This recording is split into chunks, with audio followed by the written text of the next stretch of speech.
Kerajaan Kediri.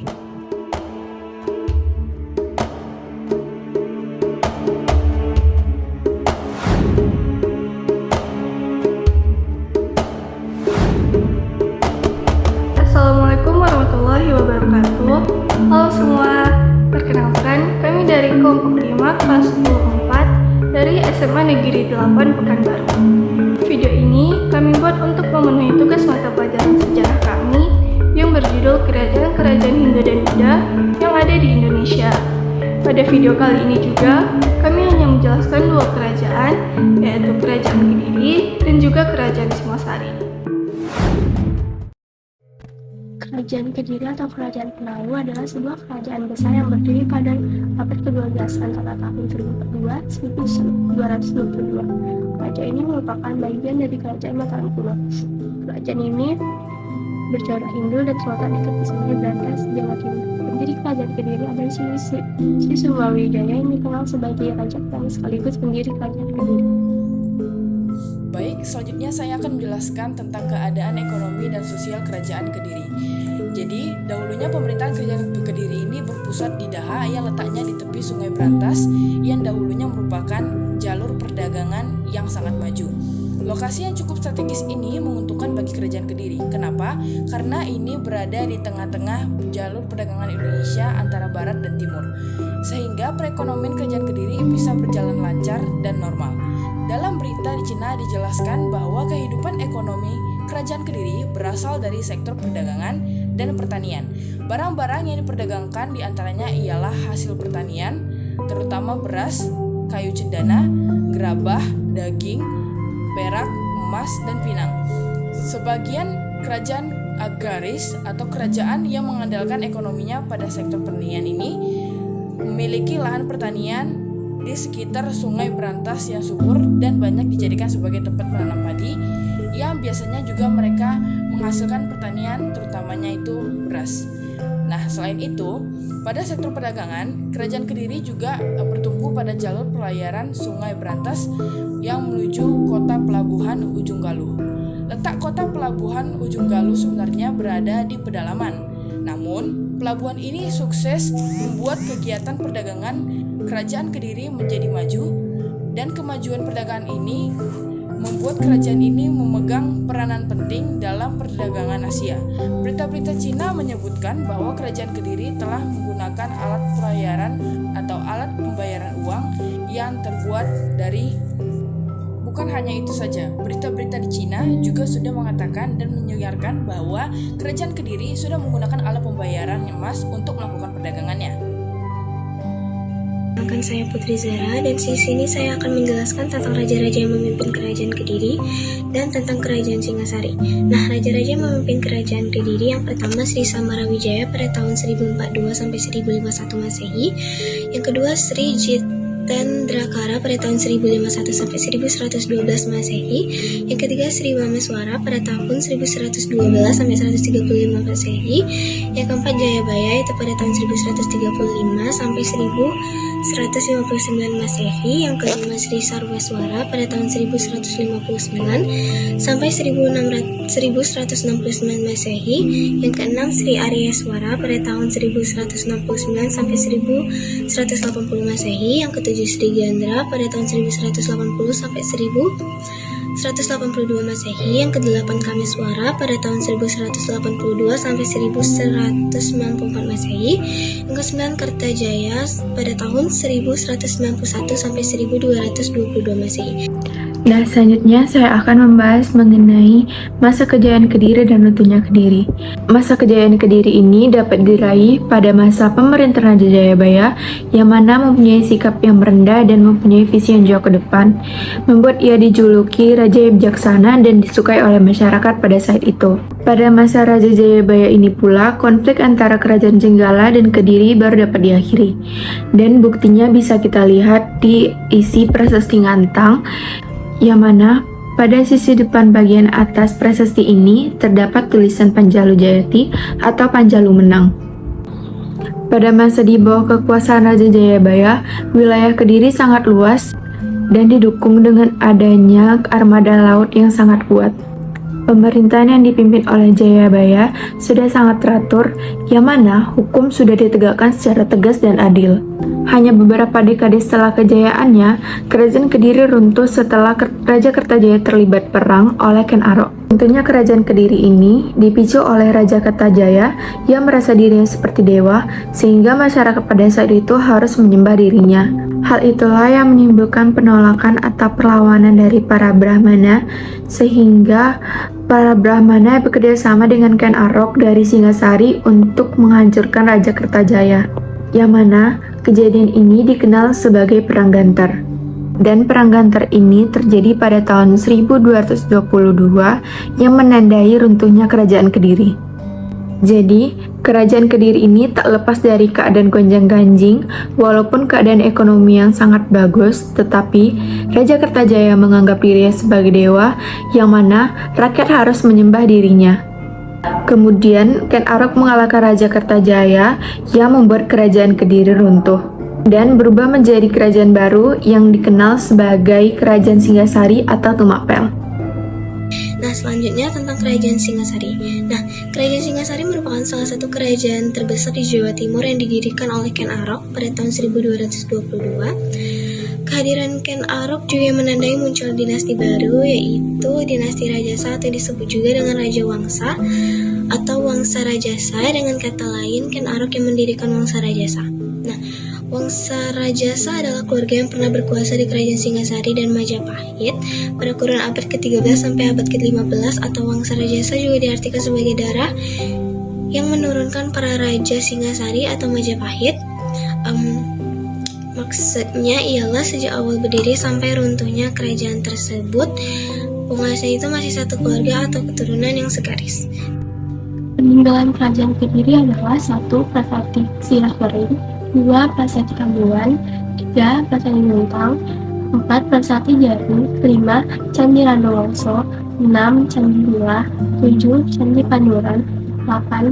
Kitab Semaranda, 9. Kitab Kakawin, Brahata Yuda.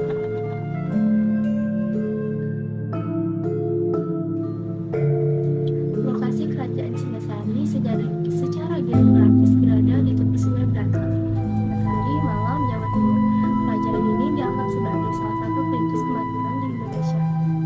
Kerajaan Bucura Hindu Buddha ini memimpikan untuk dapat menjadi pengusaha Tanjama. Sayangnya masa kejayaan dari kerajaan ini tidak berlangsung lama dan berakhir. Saya Rashid Rendra Marja. Saya akan menjelaskan asal-usul nama kerajaan Singasari. Nama sebenarnya dari kerajaan Singasari adalah Kerajaan Tumapel, sedangkan ibu kotanya yang berada di Kuturaja. Asal-usul penamaan Singasari berawal ketika Raja Wisnuwardana alias putra Anusapati menunjuk anaknya Kartanegara sebagai putra mahkota dan mengganti nama pusat pemerintahan kerajaan menjadi Singasari. Singasari yang sebenarnya merupakan nama ibu kota justru jadi lebih terkenal daripada nama kerajaannya. Nah, kita lanjut pada pembahasan berikutnya, yaitu sejarah berdirinya Kerajaan Singasari. Nah, pada awalnya, Kerajaan Singasari ini hanyalah sebuah wilayah kabupaten yang berada di bawah kekuasaan Kerajaan Kediri, dengan bupati yang bernama Tunggul Ametung. Tunggul Ametung ini mati dibunuh dengan cara tipu muslihat oleh pengawalnya sendiri yang bernama Ken Arok. Ken Arok kemudian mengangkat dirinya sendiri menjadi raja pertama dari Kerajaan Singasari atau Tumapel dengan gelar Sri Rangga Raja Sabatara Sang Amurwa Bumi. Sebelum menjadi raja, Ken Arok berkedudukan sebagai Akuwu atau bupati, menggantikan Tunggul Ametung yang dibunuhnya. Ken Arok membunuh Tunggul Ametung karena Ken Arok merasa tertarik dengan istri dari Tunggul Ametung yang bernama Ken Dedes. Lantas, Ken Arok menikahi Ken Dedes yang saat itu tengah mengandung anak dari Tunggul Ametung yang jika lahir nanti diberi nama Anusapati. Selain Ken Dedes, Ken Arok juga mempunyai satu istri lagi yang bernama Ken Umang, yang kelak melahirkan anak laki-laki yang bernama Tohjaya. Ketika berkuasa, Ken Arok ingin melepaskan Kerajaan Singasari dari kekuasaan Kerajaan Kediri yang pada saat itu dipimpin oleh Kertajaya.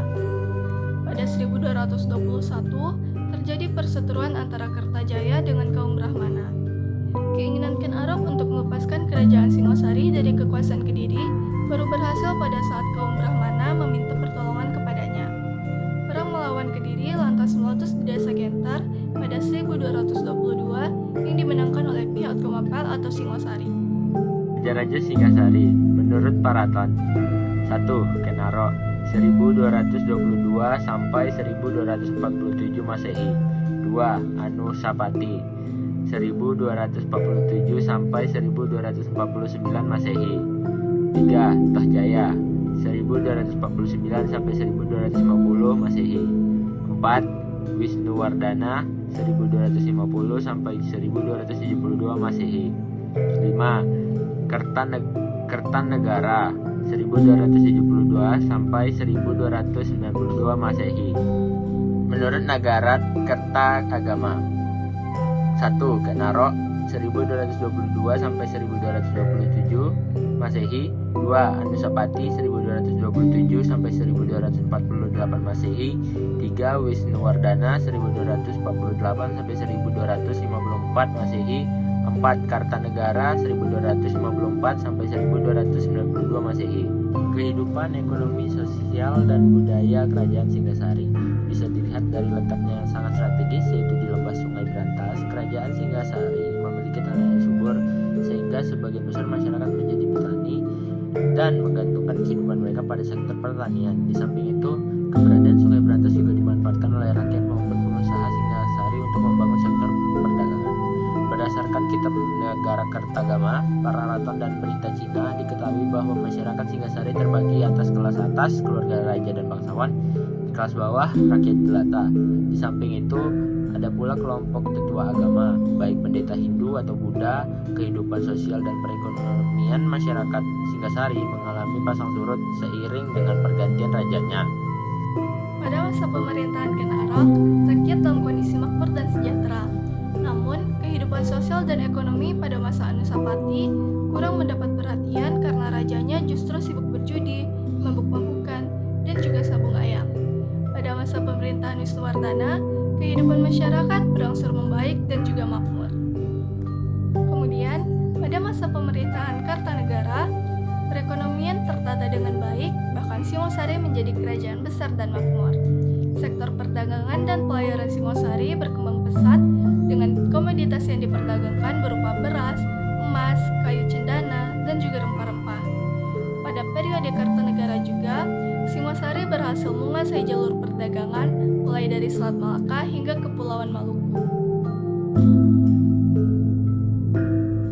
Kondisi budaya kerajaan Singasari ini cukup maju dengan adanya peninggalan prasasti sebagai bukti kejayaan kerajaan Singasari.